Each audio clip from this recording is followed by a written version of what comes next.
5 আগস্টের পর সারা দেশে ১,৫০০ মামলা হয়েছে, এর মধ্যে হত্যা মামলা ৬ শতাধিক। পুলিশ সপ্তাহ উপলক্ষে বিকেলে রাজধানীর ফরেন সার্ভিস একাডেমিতে সংবাদ সম্মেলনে একথা জানান পুলিশ মহাপরিদর্শক বাহারুল আলম। তিনি বলেন, 5 আগস্টের পর রাজারবাগে পুলিশের বিদ্রোহ মীমাংসায় যারা ভূমিকা রেখেছেন তাদের সাহসিকতার জন্য পুলিশ পদক দেওয়া হচ্ছে। আইজিপি আরও জানান, ছাত্র আন্দোলনের পর বিভিন্ন মামলায় হয়রানির উদ্দেশ্যে নিরীহ অনেক ব্যক্তিকেও আসামি করা হচ্ছে।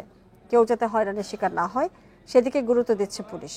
এছাড়া পলাতক পুলিশ সদস্যদের ধরতে ইন্টারপোলের সহযোগিতা নেওয়া হচ্ছে। সার্বিক বিষয়ে তদারকি করছে পুলিশ সদর দপ্তর। বান্ডেল থাকলে প্রতি সেনমানিতে টাকা বাঁচবে। বিকাশ সেনমানি বান্ডেল কিনে জিতুন প্রতি লেনদেনে। পুরো প্রক্রিয়াটা শেষ না হলে আমরা আসলে এটা বলতে পারছি না। ওই অসৎ উদ্দেশ্যে মানুষের কাছ থেকে অর্থ আদায়ের জন্য, হ্যারাস করার জন্য, ভয় দেখানোর জন্য অপরাধটা হয়তো করেছেন 5 জন কি 10 জন, ওখানে আরো 300 লোকের নাম দিয়ে মামলা দায়ের হচ্ছে।